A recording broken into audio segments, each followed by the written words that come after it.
All right, everyone. So real quick, before this episode of the podcast starts, I wanted to let you all know, first of all, this episode is dedicated to Mr. John Bain, aka Total Biscuit on YouTube, because as I explained in the podcast later, and as some of you might have heard, he was a video game critic, a video game reviewer who had a YouTube channel by the name of Total Biscuit. And earlier this week, he unfortunately died from bowel cancer. And in light of recent things said about him on Twitter, which I'll get into in the episode, I wanted to dedicate this episode to him. Despite the fact that I must say I was never a fan of his, but I still wanted to dedicate this episode to him, considering all of the horrible stuff said about him.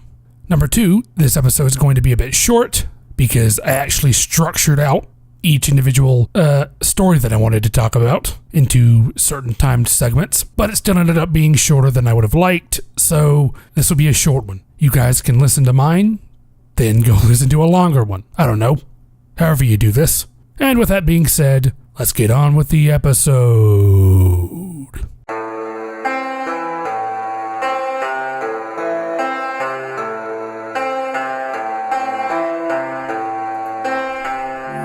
Alright everyone, welcome back to the Anything or Anything podcast, episode 44. So I've had to redo this episode several times due to various technical issues, and one time because I just didn't like the audio, but that's just how this thing goes. So I'm doing this for the, fourth or fifth or sixth time? I can't remember anymore, which is not good. I shouldn't have to redo something that many times, but oh well. So to start off, if any of you are into gaming like I am, you may have heard that people are freaking out about Battlefield 5, or I should say rather more specific kinds of people are freaking out about Battlefield 5, because apparently in Battlefield 5, the main character, as in I believe the main playable character, is a female character, and I'm not exactly sure where the game is supposed to be set. I can't remember.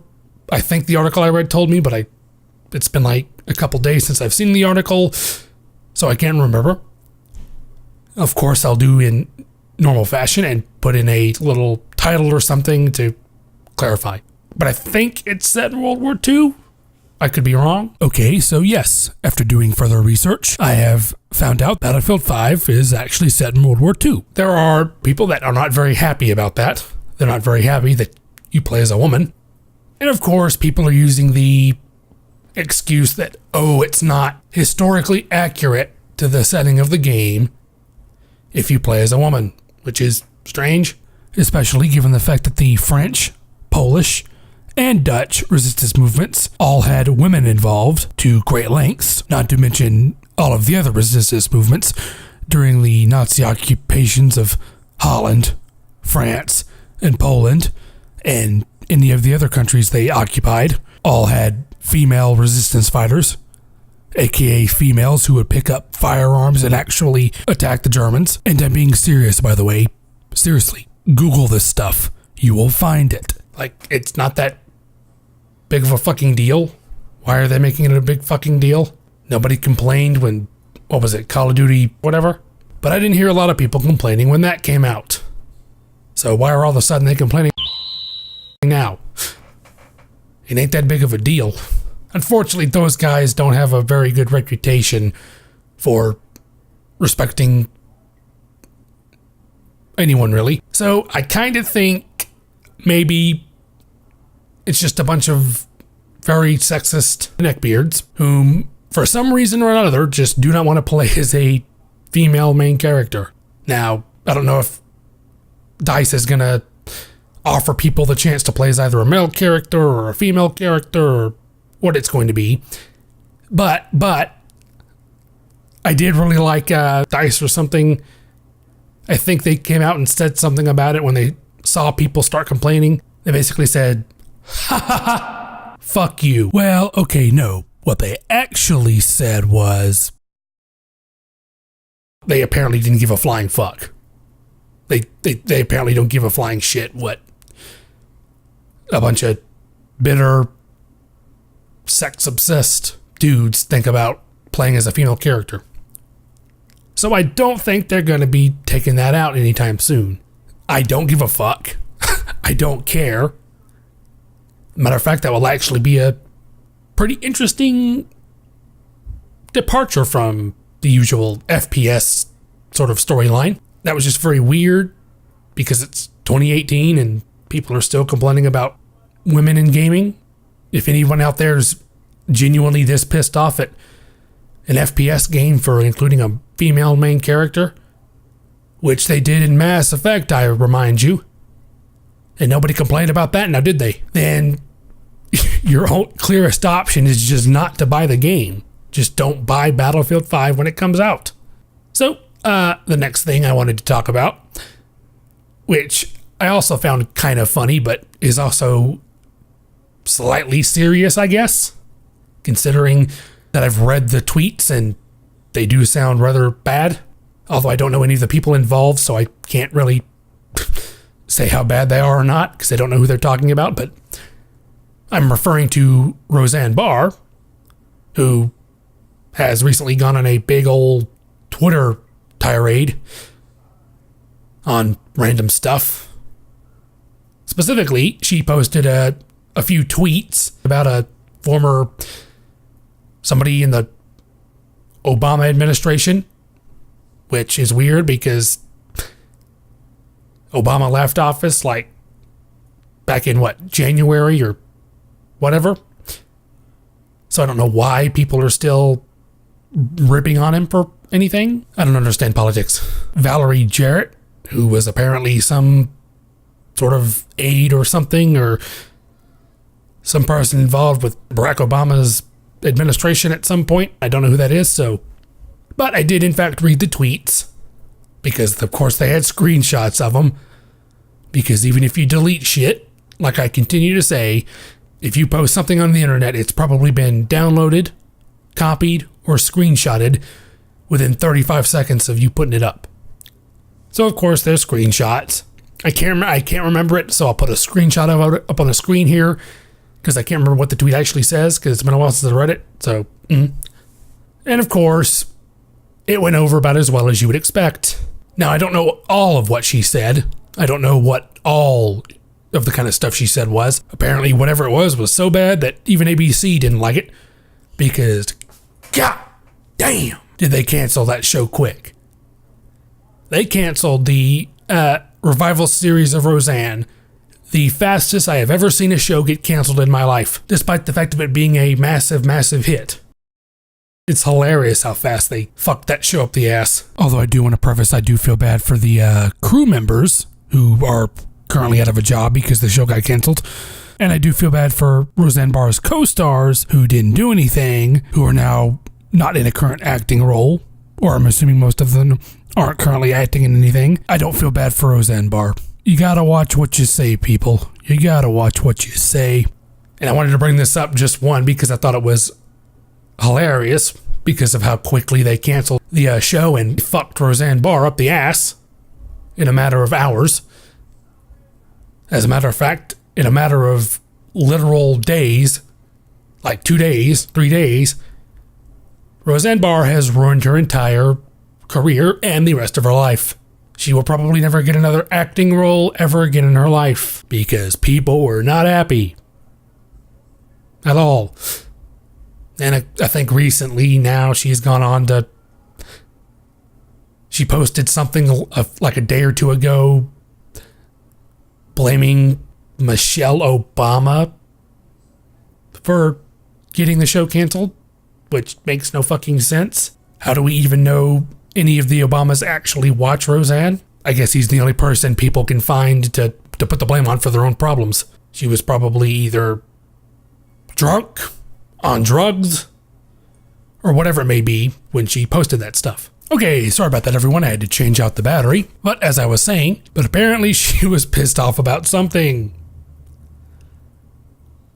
Those are some pretty serious tweets to tweet about anyone, especially a politician, which actually brings me to something else that I saw just a few hours ago. Apparently, she's posted a lot more tweets and all that, despite the fact that she said she was staying off of social media, which, of course, whenever someone says that, they're lying, and that means they're going to be back in a few hours.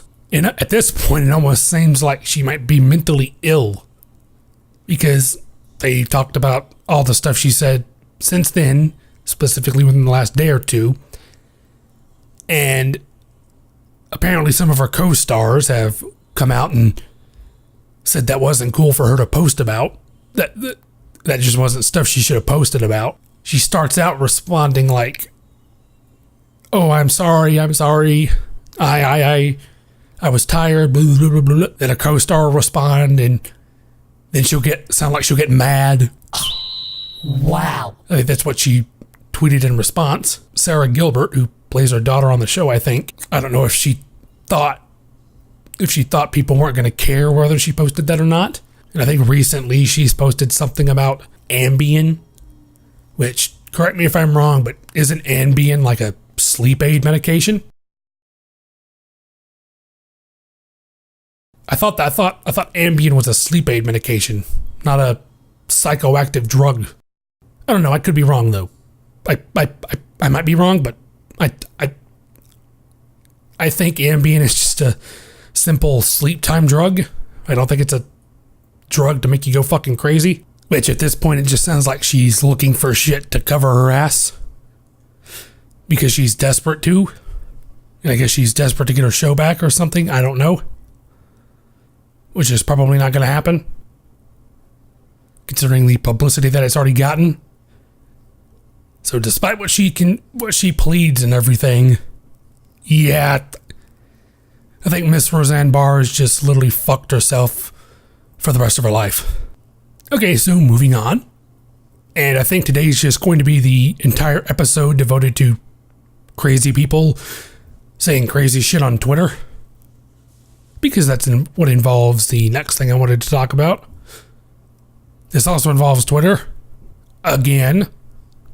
But I'm referring to a YouTuber by the name of Total Biscuit, aka his real name was John Bain, whom recently passed away from bowel cancer, or I believe it was complications due to bowel cancer or something like that. And he was a video game reviewer, a video game critic, video game reviewer, who had a YouTube channel. So he was a YouTube personality. And after he died, most people, as in most normal people, like when anyone passes away, most people were respectful, except for one guy. One guy by the name of David Crooks, who was apparently a former BioWare developer, or former developer employed by BioWare. Former, meaning for some reason or the other, he is no longer with BioWare. Probably because he's a fucking asshole. But Mr. David Crooks, let's just say, instead of celebrating John Bain's life and the impressive and good things he did, let's just say Mr. Crooks celebrated something else. So apparently he posted a tweet.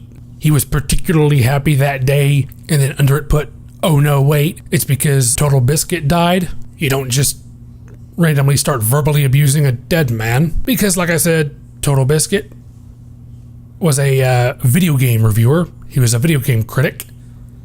And apparently he was known for being very opinionated.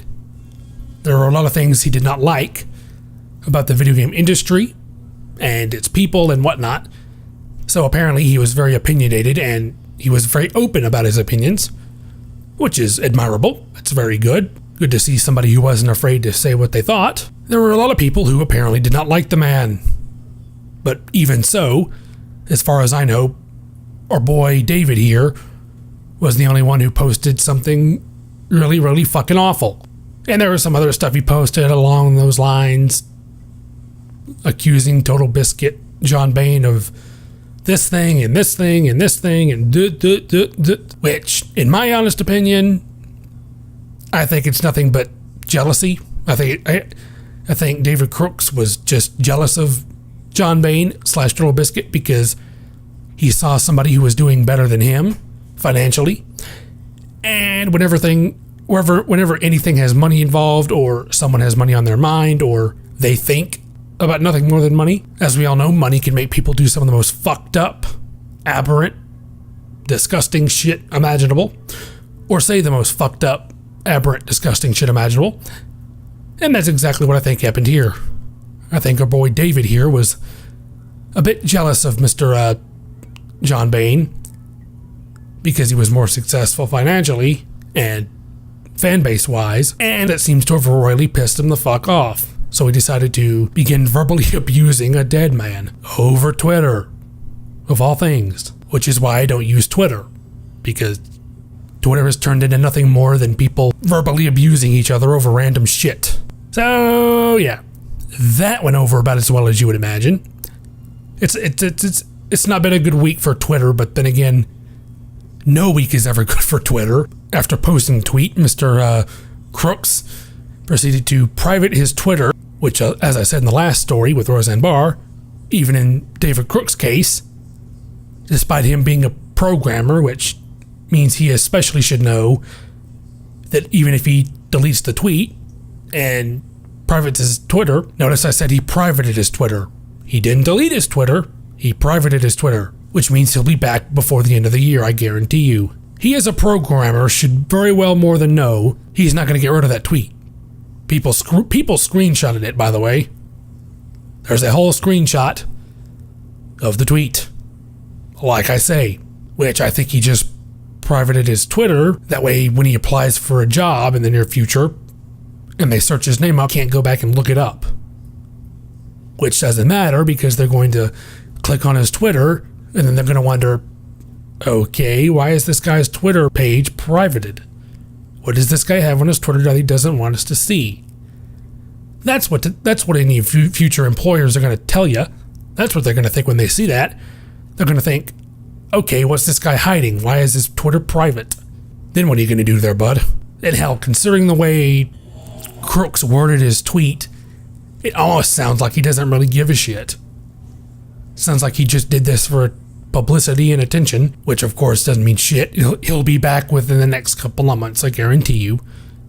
And when people rip him again, saying, hey, you're the guy who basically verbally abused a dead man, then David Crooks will get even angrier and accuse people of going after him and trying to fuck him over and trying to ruin his life and, oh, you're all trying to get rid of me, blah, blah, blah.